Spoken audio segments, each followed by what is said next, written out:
আর চালায় দেখাবা জানানোর জন্য না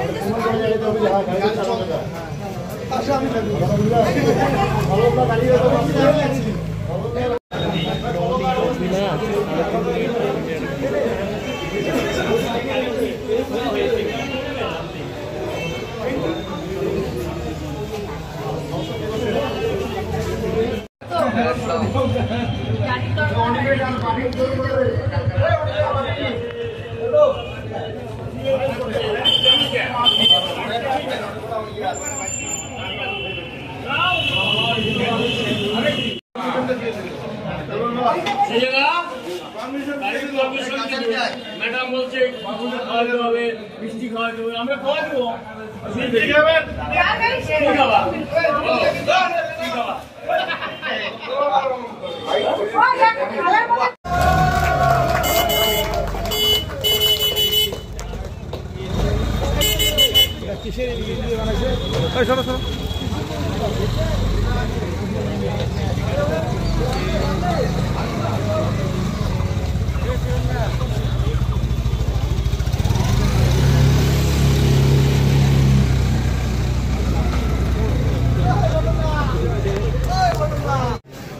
হঠাৎ করে জগদ্দল নাম কেন?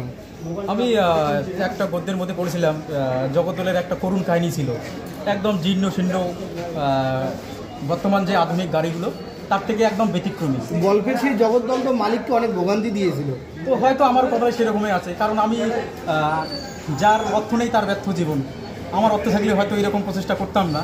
তো সীমিত টাকা দিয়ে এতটুকুই করেছি, ভালো করতে পারিনি। স্পেকটা যদি বলতেন গাড়ির কি ইউজ করেছেন গাড়ি? আমি এই গাড়ির মধ্যে নতুন সেরকম কিছু ইউজ করিনি। আমার হাতে স্টারিং আছে, সিট আছে, একদম সামনের যে বোনের শিশা দেখতে পাচ্ছেন, এমনকি লুকিং গ্লাস পর্যন্ত প্রত্যেকটা, এই যে লিভারগুলো আছে প্রত্যেকটাই আমার কোনো না কোনো ভাঙড়ির দোকান থেকে কালেকশন করা। রাস্তায় চলবেন গাড়ি? আমি পারমিশন নেওয়ার জন্য চেষ্টা করবো, যদি পারমিশন না পাই, তো পারমিশন দেবে না, যদি না পাই আমি তৈরি করেছি, এটাই অনেক, আমি ঘরের মধ্যে রেখে দেবো। আমি আইন ভঙ্গ করতে চাই না। ইনোভেশন করেছেন এটাই? হ্যাঁ, এটাই। সেক্ষেত্রে কতদিন ধরে এই কাজটা চলছে? আমি প্রায় 1.5 বছর থেকেই প্রসেসটা চালাচ্ছি। 1.5 বছরের মধ্যে প্রত্যেক রোববার শুধু কাজে লাগাইছি। কত টাকা গেল সেরকম হিসাব করানো হয়নি এখন। আমরা কিছুদিন আগে সোশ্যাল মিডিয়ায় দেখলাম বাংলাদেশের তরুণ জুলহাস, হ্যাঁ হ্যাঁ, সে সম্পূর্ণ নিজ উদ্যমে একটা হেলিকপ্টার আকাশে উড়িয়েছে। হ্যাঁ, শুনেছি। জুলহাসের পর কি দিনাটা চিরঞ্জিত? সেটা আপনারাই ভালো বলতে পারবেন।